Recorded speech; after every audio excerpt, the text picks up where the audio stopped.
Alors, bienvenue à toutes et à tous pour cette troisième édition de la Nuit européenne des musées. Nuit européenne des musées qui est organisée localement par l'association autour de Pierre Bayle. Alors, cette Nuit des musées va se dérouler en deux parties. Première partie, ce sera le spectacle théâtral des crues L'Enfant-Don d'après Jean Darrow. Représentation qui sera complétée par un échange d'une trentaine de minutes avec les actrices et les auteurs, vous pouvez en discuter. Je rappelle simplement que pour ce spectacle, comme pour d'autres, les artistes ne vivent pas que d'eau fraîche. La participation est libre mais souhaitée, donc un chapeau sera à votre disposition. Je souhaite par ailleurs la bienvenue parmi nous à Jean Darrow, l'auteur du texte. Le texte sera interprété par les crues. Et je salue également la présence parmi nous d'Isor Ratakos, célèbre historienne et ethnologue pyrénéenne, que l'on ne présente plus depuis la publication de son fameux best-seller, Femme pyrénéenne, un statut exceptionnel en Europe, et qui a servi en partie de base, sinon d'inspiration, au roman de Jean Darrow. Donc voilà pour la première partie. La deuxième partie que nous prévoyons aux alentours de 18h30, on va essayer quand même de tenir les délais. Donc ça sera directement à la Nuit des musées avec une visite interprétée de la maison Pierre Bayle, donc avec toute une équipe. Nous allons vous faire visiter le musée avec des lectures de textes. Alors, la jauge est limitée entre 35 et 40 personnes, on verra s'il faut faire deux groupes.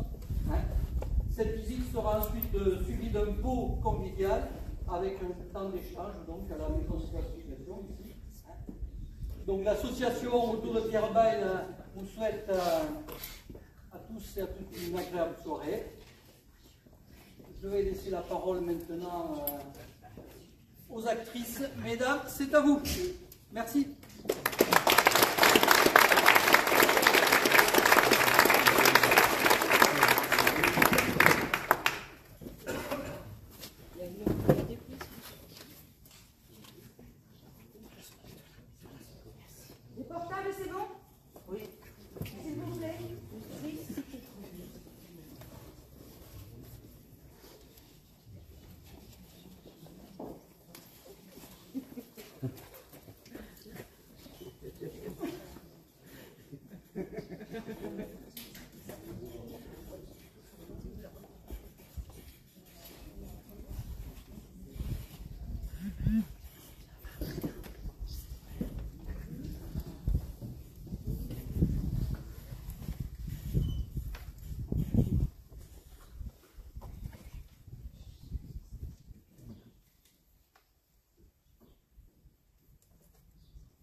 Je vous en prie, mesdames. Vous avez de la place ici. Je vais fumer tout le monde, je reste là, après il y a... Vous nous en filez quand même. Isabelle, viens, regarde. C'est dès que je voulais le faire, pratiquement tout le monde. Enfin, débrouillez-vous, mais sentez-vous à l'aise, il y a de la place. On a... D'accord.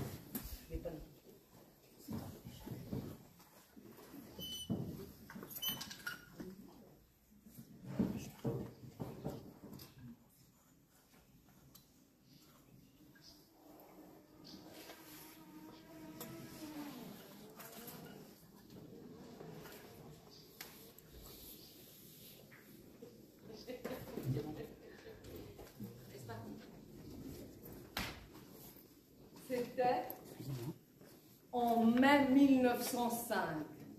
Ça, je m'en souviendrai toujours. Jean et moi, nous n'étions pas encore mariés. Lui travaillait à la Syrie, moi j'attendais notre premier enfant. J'étais lourde de 8 mois de grossesse. Le temps, lui, était lourd d'un orage qui ne voulait pas venir. Assise sur le pas de la porte, j'attendais une pluie rafraîchissante. Dans un craquement de tonnerre, les portes du ciel s'étaient ouvertes. Et une grosse pluie s'était abattue sur nous. En même temps qu'un attelage débouchait devant la maison. Jean avait ouvert les portes de la grange pour l'abriter. C'était une chance. Nous n'avions pas encore fait les foins. Je n'avais pas pu distinguer qui arrivait ainsi, rejeté par l'orage. J'avais alors traversé la cour à mon pas, en me laissant baigner par la pluie tiède. J'avais d'abord vu leur sourire, à tous les deux. C'était un couple de nos âges. Ils respiraient la vie, le bonheur d'être à l'abri de la pluie. Mais aussi d'autres choses, il m'a semblé. Elle s'est mise à rire de toute l'eau qui coulait de son visage, de ses vêtements. J'ai fait de même, parce que j'étais dans le même état. Lui, il la regardait avec ce regard tendre que je lui ai toujours connu depuis. Dès ce moment, leur vie a été liée à la nôtre. Dès ce moment, elle a été ma sœur. Elle, c'était Aurore.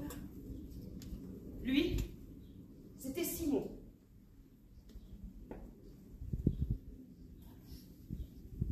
Je vis dans une vallée qui s'épanouit au creux des Pyrénées. Elle est comme une fleur.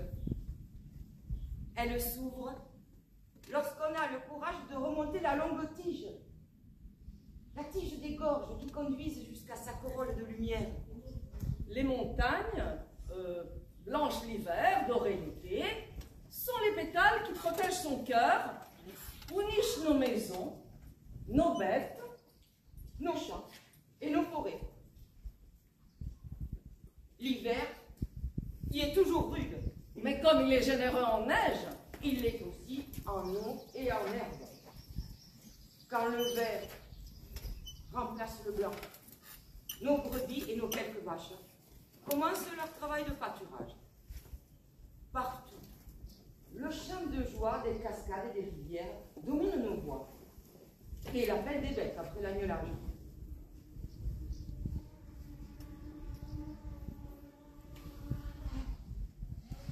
J'aime, plus que les autres saisons, ce printemps qui mène vers l'ailleurs, les avancées, La découverte.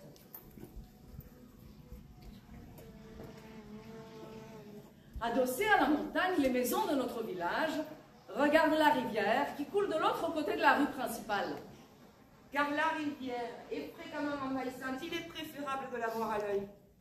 Au-delà, la rue devient route et grimpe vers le col, le port, comme on dit chez nous. Il ne faut pas bien plus d'une heure pour atteindre cette porte qui ouvre sur la Catalogne et l'Espagne. Il a 10 frontières. Mais passer cette porte toujours ouverte, Tout est comme chez nous. Il y a de la pierre et de la forêt, des bêtes et des gens qui vivent comme nous les 4 saisons de la vie.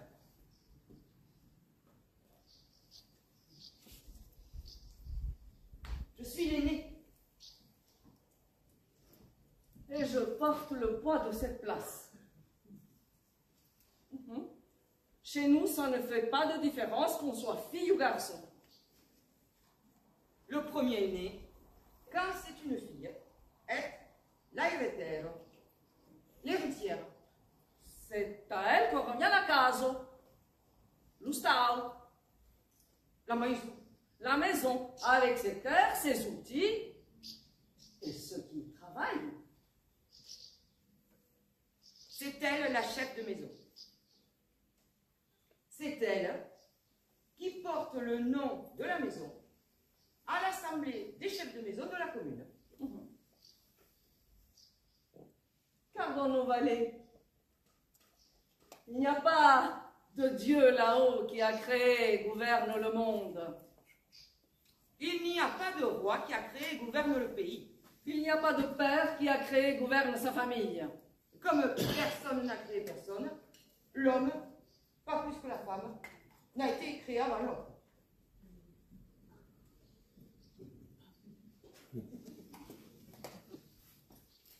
Je n'ai pas oublié le vieil orme sous lequel l'assemblée se réunissait lorsque j'y ai pris ma place pour la première fois.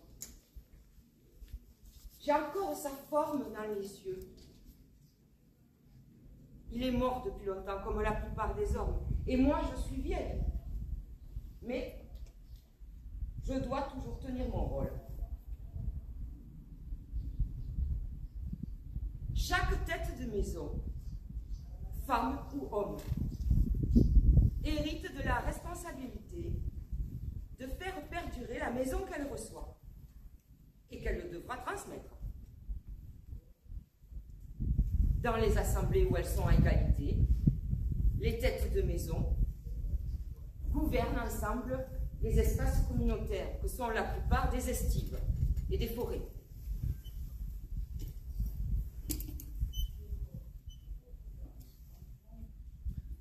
Je crois que ma mère ne m'a jamais aimée. Je suis née d'un mariage qu'elle n'avait pas souhaité. Elle avait rêvé d'une autre vie, d'un autre homme, peut-être d'autres choses, sûrement. Dans nos communautés de la vallée, les mariages sont arrangés entre les maisons. Un cadet est marié à une aînée. Une cadette épouse un aîné. On ne marie pas des aînés entre eux, hein. Cela ferait disparaître une maison et créerait un déséquilibre entre les maisons de la communauté. Ma mère m'en voulait peut-être d'être l'héritière, celle qui serait amenée à être la tête dans cette maison. Elle n'y serait jamais qu'une cadette invitée. Mais elle ne m'a jamais rien dit. Si là n'était le cas, cap de la maison. Mon père la fuyait pourtant. Ou plutôt, il avait fait de la forêt sa maison. Il partait avant l'aube et rentrait après la nuit tombée.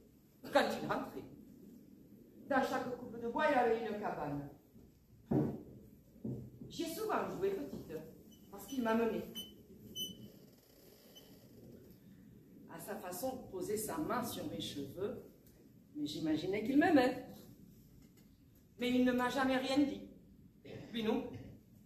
C'était un homme secret et sauvage, qui parlait plus aux arbres qu'à nous autres, ses chevaux et ses enfants, car il disait toujours 2 mots à chaque arbre abattu. Dès 12 ans, Alors je me suis tue pendant 10 années, jusqu'à ce que j'aille à l'école, où j'ai dû apprendre à parler.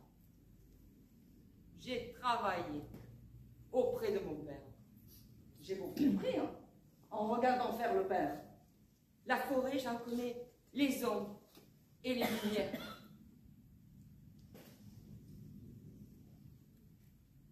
Il m'a parlé des différentes façons d'abattre le bois selon l'utilisation que l'on va en faire, de l'influence de la lune et de l'art d'utiliser chaque outil. Cela pouvait être quelques mots, ou parfois une longue explication. Il m'a également fait manger les arbres. Il m'a fait goûter du peuplier, du saule, du hêtre, du tilleul. Nous en ramenions parfois que nous mélangions à la farine pour faire le pain. Ou pour lui, bien d'autres parties des arbres étaient nourrissantes. Certaines jeunes pousses, la sève, beaucoup de fruits, bien sûr, mais aussi certaines feuilles, Et même des racines. Oh, il riait parfois de toute cette richesse qu'il possédait et qu'il m'offrait parce que j'étais son héritière.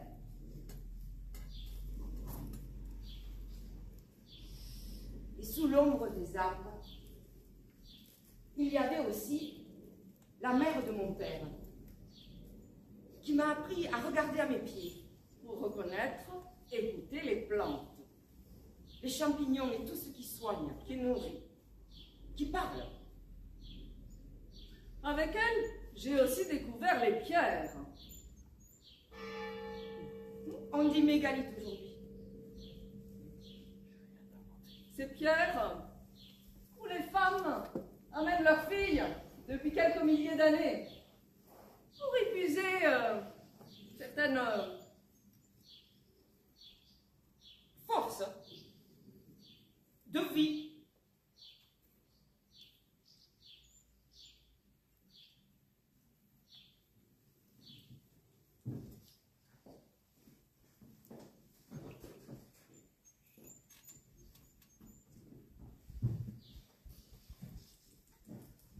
J'avais 20 ans.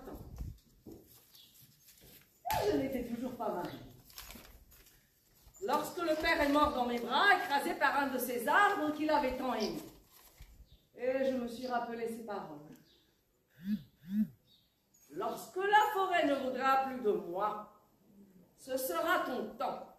C'est toi qui prendras ma place au pied des arbres et dans la communauté. Tu es la héritière. Tu seras la tête de maison. Comme j'essaye de l'être aujourd'hui. C'est lourd. Mais tu sauras porter ce poids mieux que moi. En même temps que le père, j'ai perdu mon amoureux. Depuis des années, nous nous retrouvions dans les bois, dans les fêtes, dans les champs, dans des endroits à nous, où l'odeur des buis, leur humus accueillant et leur sombre complicité nous encourageaient à faire l'amour. Depuis mes 12 ans, je le regardais vivre, travailler, marcher, parler. J'avais le désir de sentir ses mains et son poids sur moi. Je faisais tout pour qu'il sache que je m'intéressais à lui. Je l'ai souvent effleuré, bousculé. Et lui, il se contentait de sourire. Ah, son regard me déshabillait, comme savent le faire les garçons. Mais pendant longtemps, il n'a jamais fait le geste de poser une main sur moi ou de m'embrasser.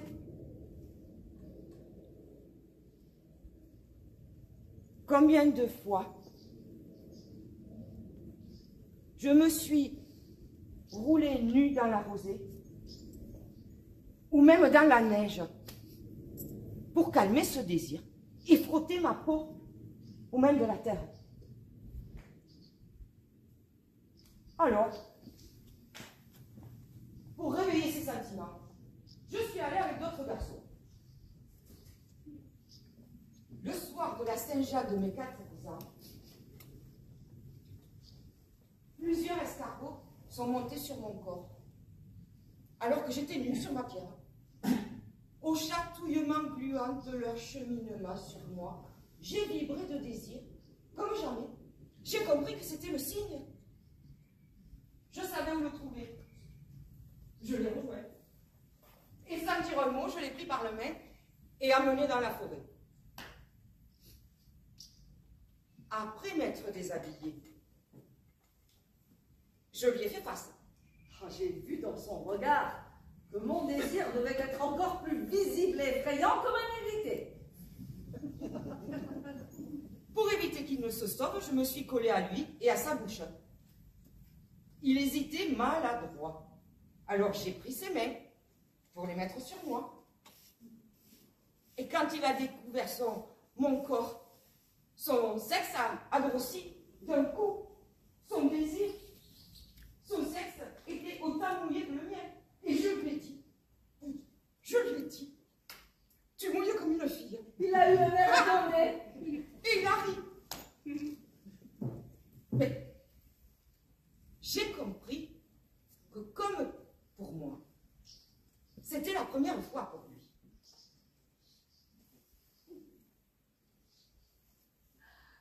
Lorsque le soleil est sorti de la terre,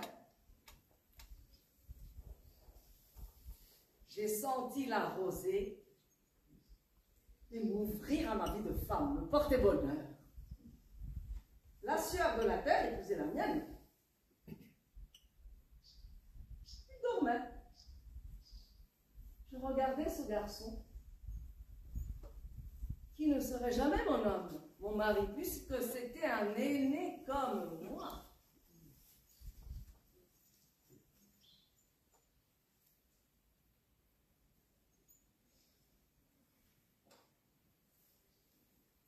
Quand le père s'est éteint dans mes bras,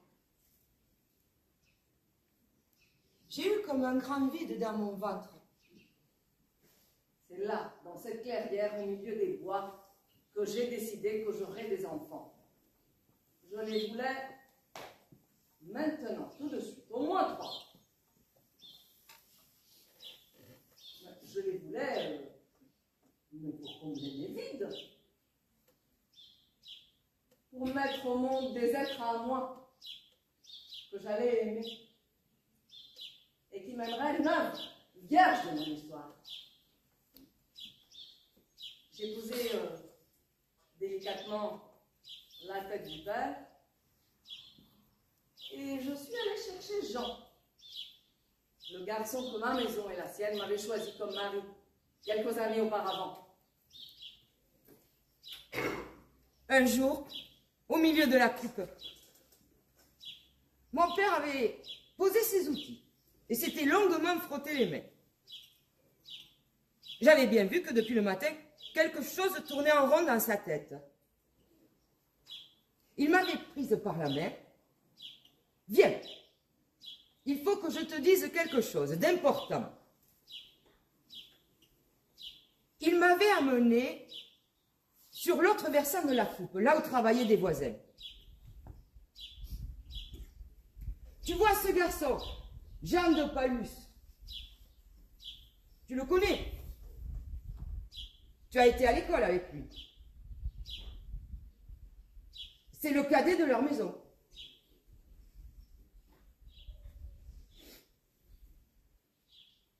C'est arrangé depuis longtemps. Il viendra gendre dans notre maison.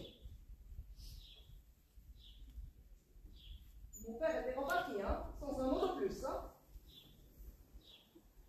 Et c'est comme ça que j'avais appris qui allait devenir mon mari. Car devenir gendre, cela veut dire qu'on est un cadet marié à une aînée et qu'on vient vivre dans la maison de sa femme, comme mari. Jamais comme tête de maison. Ah, je le connaissais, Jean. Je le connaissais depuis l'école. Nos regards n'étaient pas en guerre. Parfois, j'appliquais le mien sur le sien, mais parce qu'il me disait ni le désir, ni la possessivité, ni le défi, ni le mépris. Oui, c'est Jean que je suis allée chercher à ce moment particulier. J'ai senti que ma vie basculait. Comme lorsque j'étais tombée d'un arbre plus jeune. Et j'ai su alors qu'il me fallait un point d'appui. Et qu'il serait ce point d'appui. Mais d'abord, il allait devenir mon mari. Et puis, il n'était pas loin. Je ne m'étais pas trompée. Pour amener le corps du père à la maison, pour faire face à ma mère, pour prendre en charge les travaux à finir, pour me prêter son torse quand j'ai accepté de pleurer. Il a été là, il a été là, il a été là, il a été là, également pour faire mes enfants. J'étais vraiment décidée. Alors j'ai décidé de tout. L'hiver avait pointé le bout de son nez. Je l'ai tiré dans l'escalier pour l'amener dormir. Ah, ses mains sur mon corps ont été...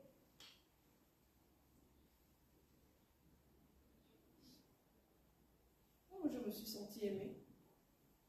Je me suis sentie respectée. Je me suis sentie accompagnée. Et puis mon corps a été réveillé.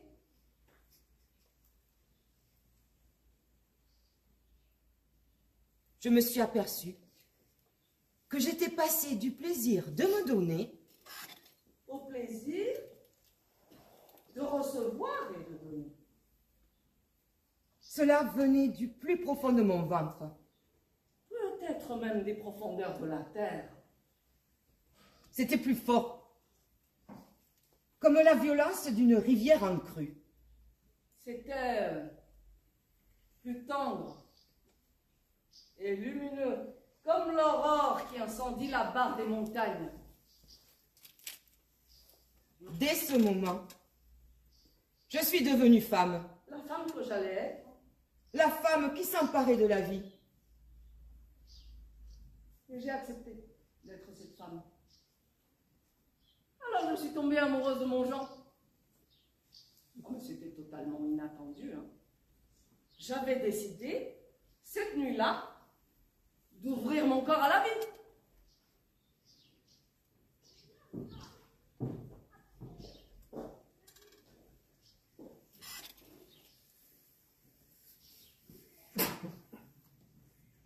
Tombée de la pluie, ce matin d'août 1916, Aurora et Simon ont tout de suite fait partie de notre vie, de notre maison. Ils y sont rentrés d'abord pour se sécher, et ensuite pour nous raconter leur histoire et ce qu'ils fuyaient. Et enfin parce qu'il y avait du travail et que nous avions besoin de bras. Nous avons fait les moissons ensemble. Et j'ai accouché de ma fille aînée. On suivit les pommes de terre, puis l'agnelage d'automne, puis les fruits, puis le bois. Et nous étions entrés dans l'hiver. Dans cette ronde du travail, Personne n'a pensé qu'ils puissent continuer leur chemin pour aller ailleurs. Eux non plus.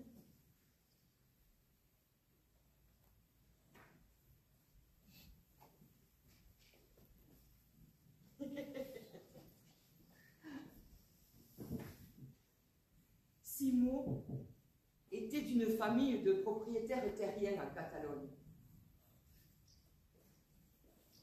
Aurora était l'institutrice du village. Elle venait de Madrid. Simone avait 17 ans et elle en avait 24. Dès leur première rencontre, ils se sont aimés. Après avoir caché leur amour pendant une année, ils avaient décidé de le vivre, ce qui les avait obligés à fuir la Catalogne.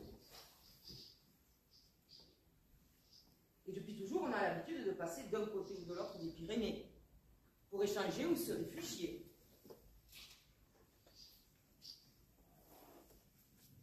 L'un comme l'autre ignoraient nos travaux des champs et de la forêt. Leurs mains n'y étaient pas préparées. Mais ils avaient leur courage, tous les deux. Simon et son solide cheval ont tenu leur place dans le groupe des hommes pour les travaux collectifs.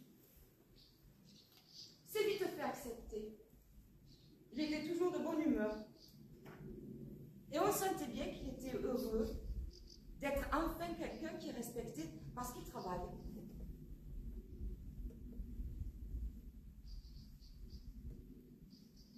En attendant que nous en fabriquions pour elle, j'ai dû donner à Aurora une partie de mes vêtements de travail.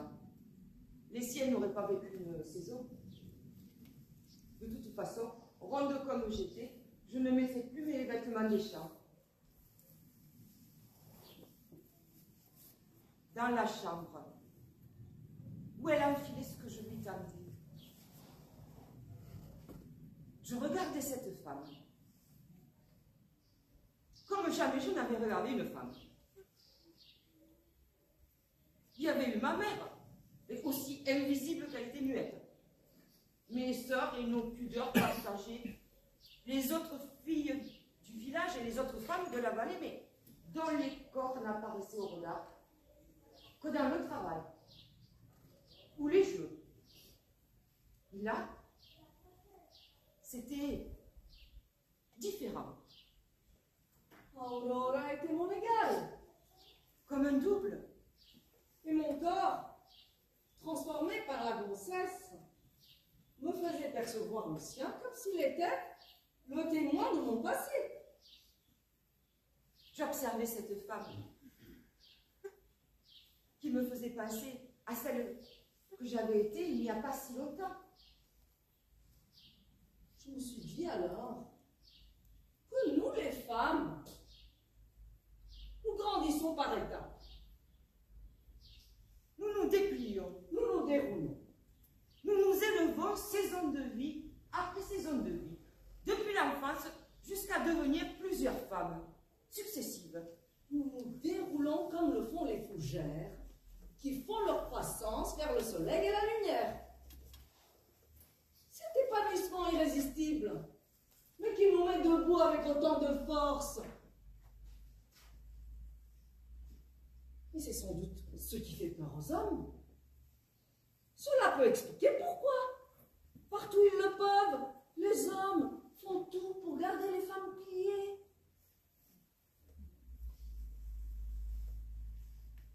J'essayais de compter mes saisons sur mes doigts. Il y avait eu l'enfance où il faisait encore sombre. La puberté qui avait fait apparaître la lumière violente de l'adolescence. 3, L'amoureux qui m'avait fait franchir la marche de la femme capable d'attirer les hommes pour le plaisir de l'amour. 4, La mort du père qui m'avait fait tête de maison. Cet enfantement qui allait me faire mère. Ensuite, on verrait.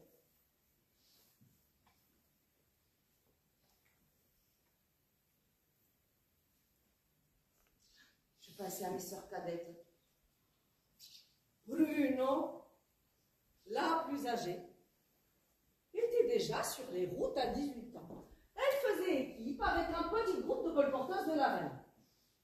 Toujours en colère contre la mère, hein, Et maintenant contre le père. parce qu'il était mort. Elle avait décidé de partir.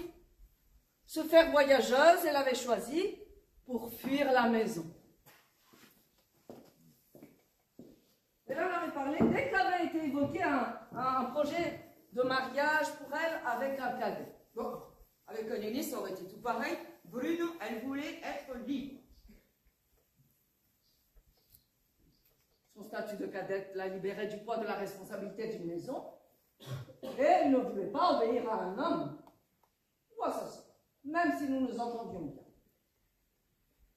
Elle voulait choisir et gagner sa vie. Elle partait après la Toussaint et revenait pour les semis, au plus tard pour les foins.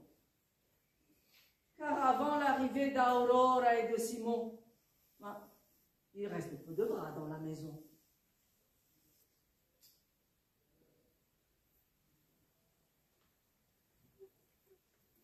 Et l'amour. Je lui avais demandé un jour, ça qu'elle me répond. Je le cueille sur le bord de mon chemin. Mais il faut bien faire son choix. Et puis j'ai mes livres, tu sais. Les hommes qui lisent sont mes préférés. En effet, Bruno avait toujours aimé lire. Hein, ça, c'est à tel point que dans le sac qu'elle portait sur le dos, et après dans les panières de son âne, il y avait toujours plusieurs livres. Ah, mais c'était peut-être son passeport pour les rencontres. Elle n'a jamais eu d'enfant. Elle n'en voulait pas. Isberoy, la plus jeune, Elle, c'était autre chose. chevaux et brebis étaient son refuge. Avec nos bêtes et ses chiens, il courait les herbages et les forêts. Son vrai monde, c'était celui de la terre, des grottes, C'est sûr. c'est elle qui préservait le lien avec la Hades. Les fées, comme on dit en français. Même si pour nous, c'est pas bien pareil. Lisberoy ne nous a pas toujours tout dit sur les rencontres qu'elle a eues avec les dames blanches. Non, mais de toute façon, elle n'était pas forte avec les noms. Elle était de la terre, C'est sûr. et bien plus que nous. Toute petite déjà, elle nous amenait nous enraciner. Elle avait son arbre, qu'elle nous demandait d'entourer toutes les trois de nos bras comme une ronde. Fallait poser son front contre le tronc. Et se mettre pieds nus. Et on sentait alors l'écorce monter, la sève derrière l'écorce, et des chatouillements dans nos pieds. Elle disait que l'on faisait des racines. La terre, à l'époque, tout venait de là. Ah, ça c'est sûr. Même le soleil et la lune qui retournent se coucher après leur course dans le ciel. D'ailleurs, au matin du solstice d'hiver, le 21 décembre, les bergers tapent le sol de leur bâton. Pour que le soleil, plutôt paresseux, à cette époque de l'année, se réveille et sorte de la terre pour faire son travail.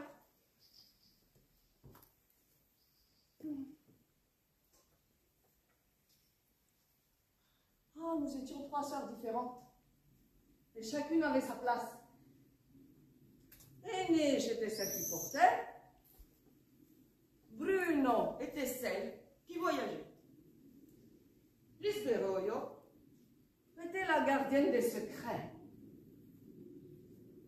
De ce que la terre garde secret.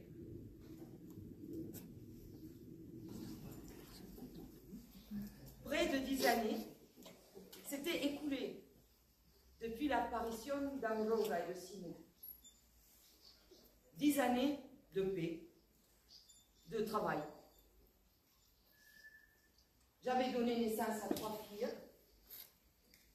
Aurora n'avait toujours pas d'enfant. C'est pourquoi, ce soir du 19 juin 1914, j'allais de nouveau donner la vie pour faire naître une nouvelle maison souche dans notre vallée. Nous étions 3 femmes pour faire le travail. Mais c'est à moi que revenait celui de mettre au monde cet enfant dès lors qu'il avait accepté de passer par mon bassin. La vieille Mativo, Aurora et moi, nous nous penchions sur chaque contraction pour faire avancer l'accouchement. Mativo, c'était la coucheuse de notre communauté. Quand elle a dit que c'était un garçon, je me suis demandé comment on allait l'appeler. C'est la première inquiétude qui m'est venue. Un garçon. Je n'avais fait que des filles. Et nous n'avions pas pensé à un prénom pour un garçon. J'ai dit Adam. Et Aurora a dit oui, oui, c'est le prénom de mon grand-père. Adam était entré dans la ronde de la vie. De mon ventre, il était passé dans les mêmes bras. Et des mains de Mativo dans les bras d'Aurora. Et de ses bras à la peau de son ventre. Il se reposait calmement. Bientôt il téterait celle qui était sa mère désormais. Au cours des derniers temps de ma grossesse, les seins d'Aurora avaient grossi. Tant ils attendaient.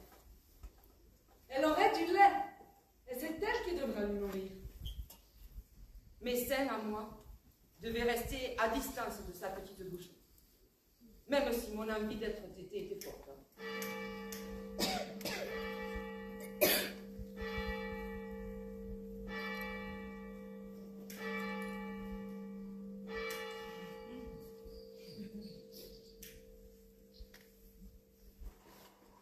Moi, j'étais épuisée, mais étrangement heureuse.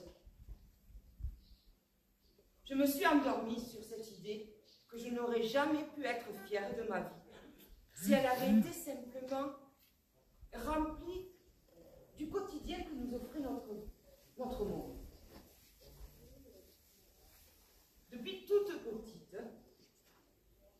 je voulais faire quelque chose de grand, pour être aimée. Et encore plus, pour m'aimer,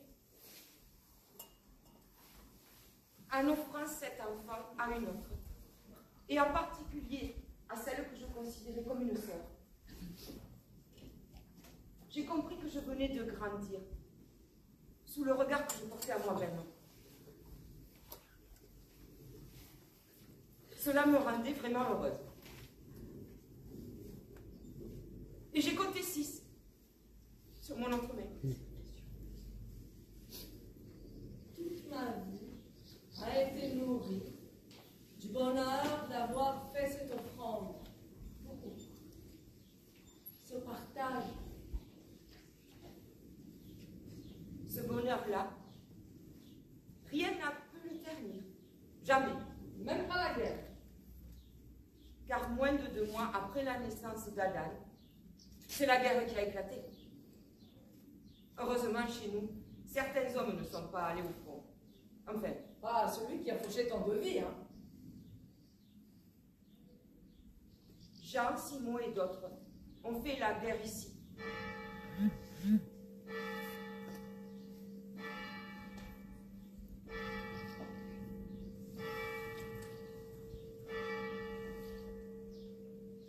Les combats à l'autre bout de la France consommaient des hommes, mais aussi du bois. Il fallait du bois et encore du bois. Partout, les forestiers à l'arrière étaient mobilisés pour fournir ce bois. Ce combat des hommes et du bois a duré. À la fin de la guerre, notre vallée en était toute meurtrie.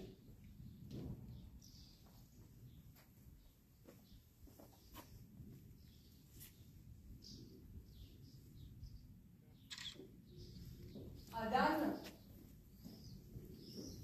mais je l'ai vu et senti grandir Il était toujours devant mes yeux et souvent dans mes jambes et mes bras. Il habitait la maison voisine et il passait de la scène à l'autre. Lorsqu'il était petit, je m'en suis souvent occupée. Les filles, oh, mais surtout mon aîné, l'adorait. Mais c'était leur frère après tout. Je leur avais expliqué avant même qu'ils ne naissent. L'harmonie que nous avions fait fleurir dans notre maison, Jean et moi, les filles en ont récolté le pollen pour en faire du miel. Mais je pense que si elles n'avaient pas participé à ce don, rien n'aurait aidé, comme les choses ont été. Et puis, il vivait presque tout le temps avec elles. Il allait de même pour la communauté, oui, oui. Bien sûr, oui, il y a eu des voix discordantes, d'autant qu'Aurora et Simon étaient des étrangers. Mais l'accord s'est fait autour d'une volonté de solidarité, de partage.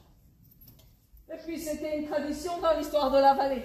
Comme on ne laissait pas une famille mourir de faim, même dans notre pauvreté, on ne laissait pas une maison mourir sans descendance.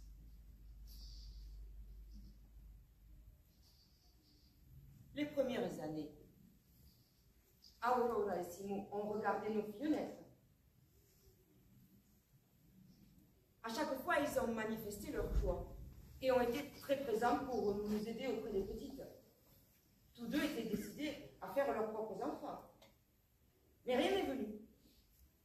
Et les années ont passé. J'ai commencé à voir qu'à chaque fois qu'une des filles se blottissait contre elle, le visage d'Aurora, même si elle se forçait à sourire, passait de la lumière à l'ombre. Depuis 2 ans, Simon et Jean avaient entrepris de remettre en état une des maisons voisines de la nôtre. Aurora et Simon souhaitaient créer leur maisonnée et l'Assemblée communale avait estimé que c'était bien, que c'était nécessaire même pour maintenir notre communauté. À l'époque, la vie était rude et certains, même des aînés, partaient vers le bas pays ou même vers les Amériques. Heureusement, nous parlions à Aurora et moi. Elle a commencé à me dire sa souffrance de ne pas porter d'enfants, de ne pas en donner à leur couple, de me voir faire cette série de filles pleines de vie, d'être une exception parmi la communauté. Dans la vallée, on disait « Tutto lupo che non ha lubat, che non ha ni amour ni carità ».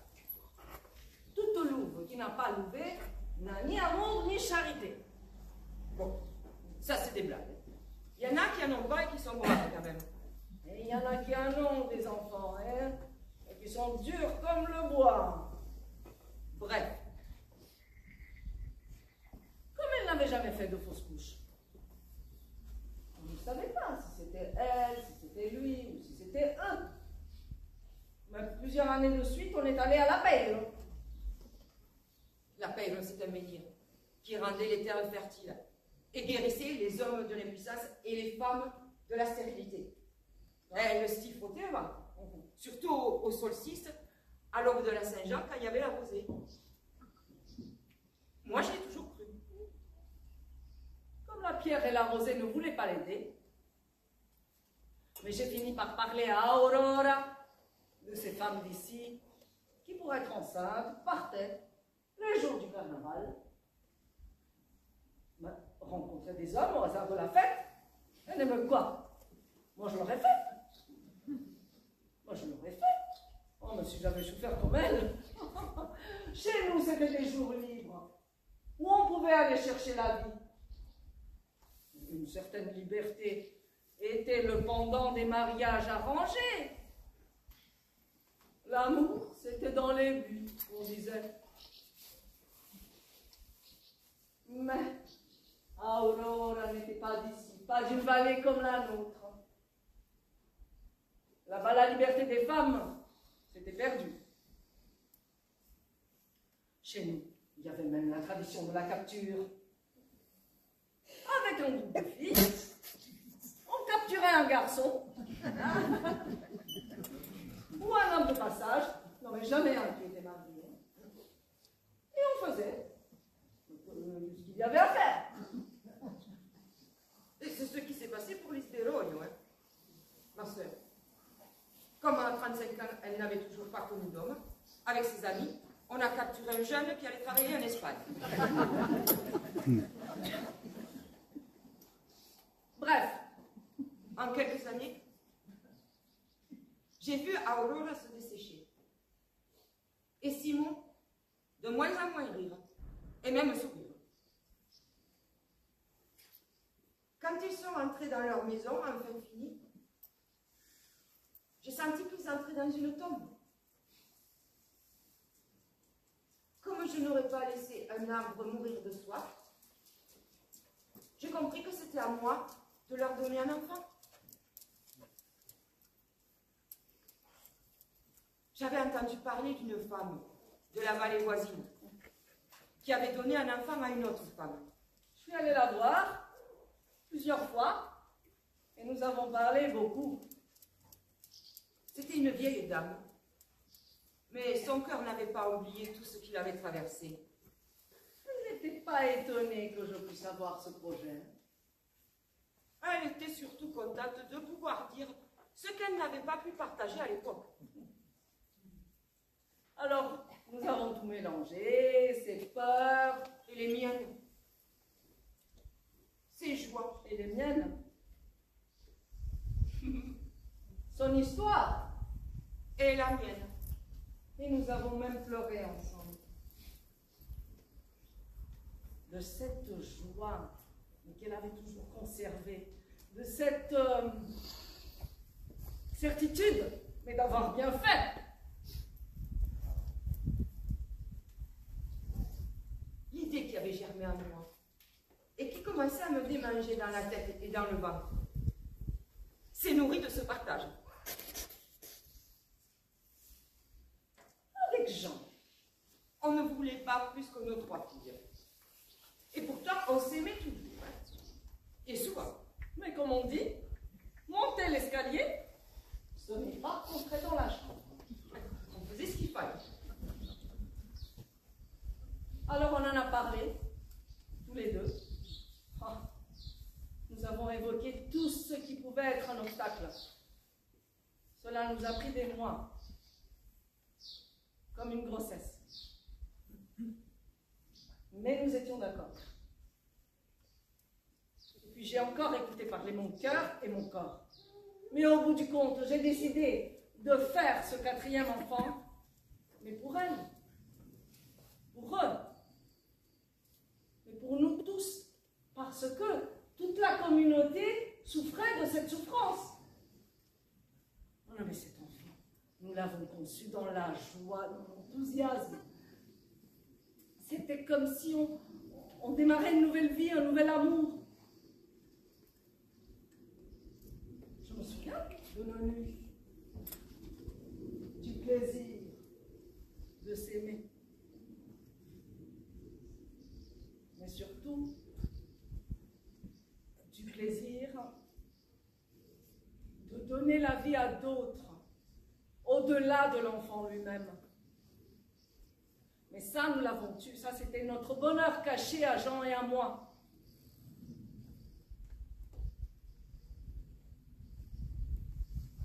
Très vite, un matin, que j'étais enceinte, je laissais à chaque fois, pour chacun de mes enfants. Mais nous avons encore attendu la confirmation. Quand mes règles ne sont pas revenues, nous avons encore laissé l'enfant s'installer solidement en moi. Nous ne voulons pas décevoir notre espoir de donner de l'espoir. Et à ce moment-là, nous avons également vérifié que nous étions toujours d'accord, Jean et moi. Après, les choses se sont passées presque simplement. travail, nous nous sommes assis à la table d'Aurora et de Simon, je leur ai dit d'un trait, Nous avons décidé de faire un enfant pour vous. Il est là dans mon ventre. Dans 6 mois, vous serez parents. non mais ça paraît facile à dire comme ça, hein.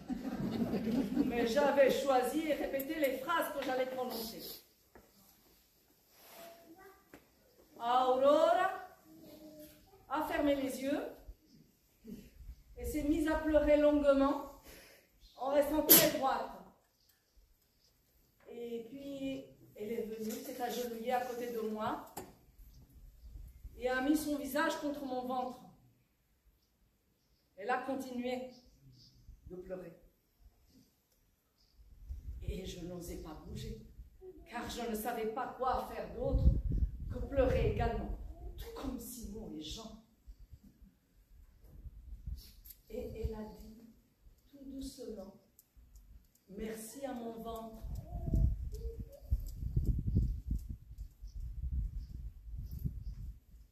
Puis, elle est allée chercher une pièce de tissu. Elle a fait une boule qu'elle a mise sous son tablier. Elle a dit en riant, maintenant nous sommes enceintes. Et nous avons ri tous les 4 en nous embrassant. Cette joie! C'est rire. Oh, nous les avons gardés pendant toute la grossesse. Et puis après, Ils étaient encore là lorsqu'Adan a eu 1 an. 2 ans, 10 ans. 20 ans. Ils ont commencé à s'éteindre lorsque les militaires de Franco ont fait leur putsch contre la République espagnole. C'était en juillet 1936. Et Adam venait d'avoir 22 ans.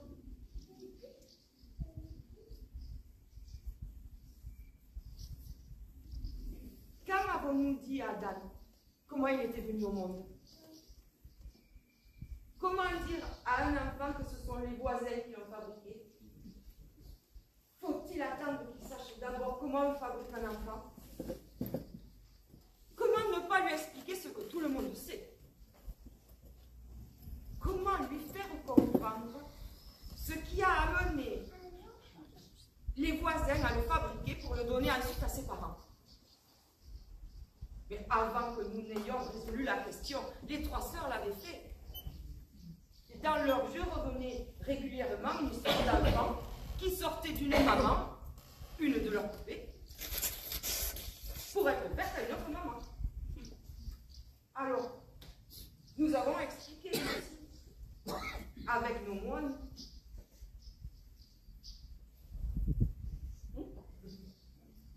Bien sûr, je me suis posé la question. Offrir le fruit longuement mûri de mon ventre, en étais-je vraiment capable? Je savais que maître à la vie n'est pas encore maître au monde. Je savais ce lien charnel que la raison ignore. Chaque femme sait. Un enfant grandit tout au long de son corps, le nez à ses genoux, puis à son ventre, puis à ses seins, puis à la lumière par-dessus ses épaules. Mon cœur savait que la vraie mise au monde viendrait lorsque cet enfant devrait partir. Il savait que la déchirure viendrait.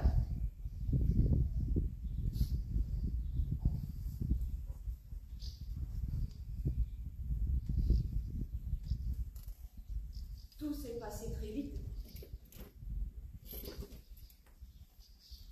La vie poussait, les saisons et les années passaient. La guerre en Espagne, entre républicains et fascistes, a été de plus en plus présente.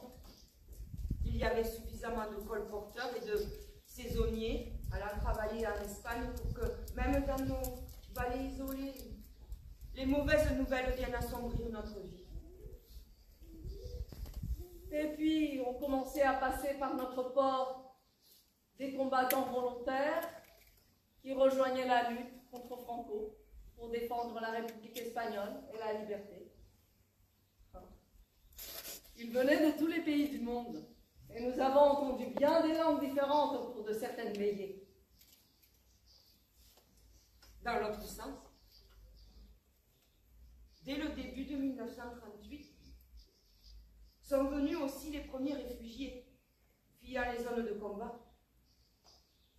Ils arrivaient parfois de loin, avec le récit de leur malheur et des exactions des troupes fascistes. Ils avaient dû braver la neige, qui cette année-là avait été abondante en plus. Le flot des réfugiés s'est fait très fort à partir de la fin mars. Ils n'avaient souvent plus rien, car ils avaient dû abandonner tout leur bien en route. Il y avait parfois des militaires en déroute avec eux. Nous faisions ce que nous pouvions pour les aider. Je me souviens de cette femme enceinte que nous avons hébergée.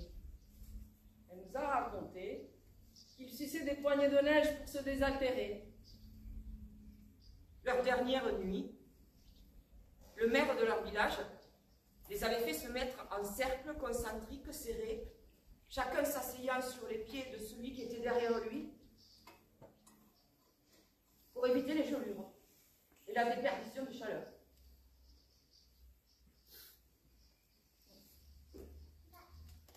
Et puis, un homme est venu. C'était un ami d'enfance de Simon. Il avait été blessé. Avec les anarchistes, il avait participé à la réquisition des terres et à la culture en autogestion. Et puis il s'était engagé pour se battre. Mais la lutte était inégale. Il nous en avait beaucoup parlé.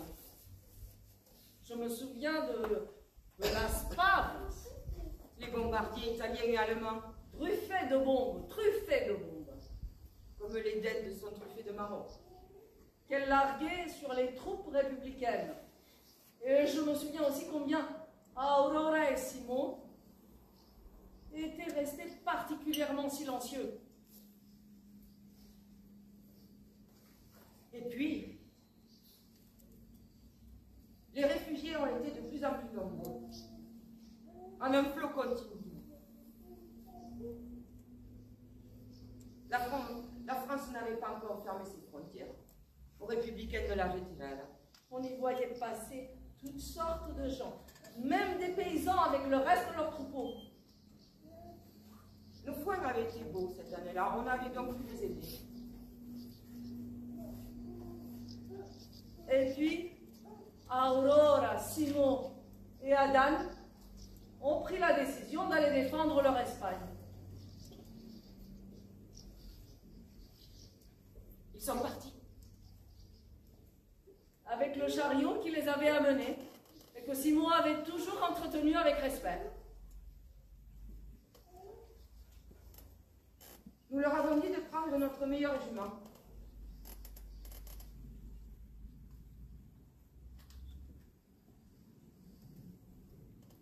Oui, Tout s'était passé très très vite. nous n'avons même pas eu le temps de parler. Un pan entier de notre vie nous était arraché d'un coup.